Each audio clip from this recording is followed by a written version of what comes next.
going live. I think it is going to work.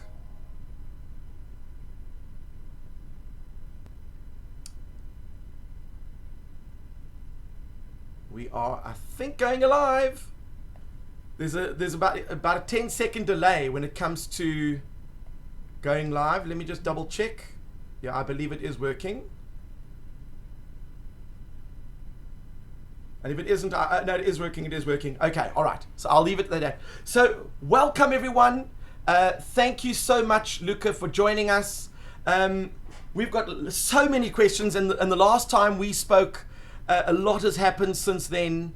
You went back to the International Space Station. You got to do some really cool spacewalks. So as I do with all my interviews, it's very important that we start right at the beginning. You did not start off doing the sciences.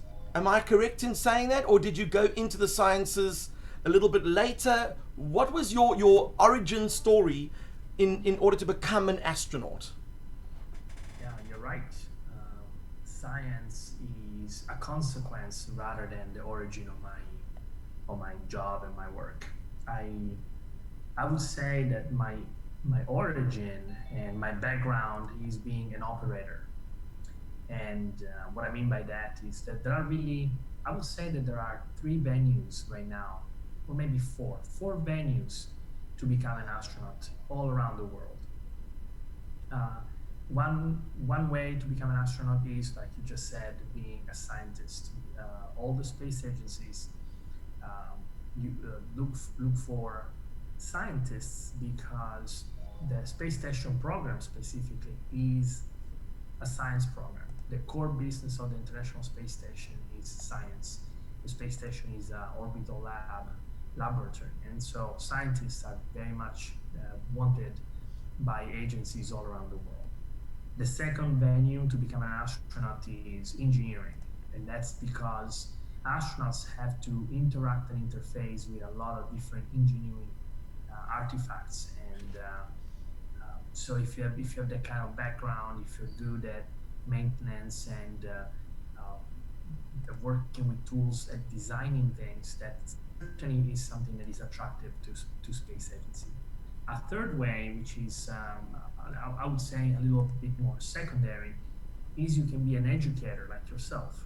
And for a while, NASA, the American Space Agency, ran a program which was exactly that. It was Teachers in Space, and they would select astronauts from the teaching background because they wanted to be able to use them to then do the kind of work that you do, communicating with people, communicating with students, and teach them about the space program. The way I became an astronaut is maybe the most common and in a way boring, because it's so common, is I became an astronaut by being a pilot. So when I was about 19, I finished high school, and I won a selection to go to the Italian Air Force Academy. Went to college with the Italian Air Force Academy. Became a pilot. I was first a fighter pilot, then a test pilot, which is a separate, I would say, level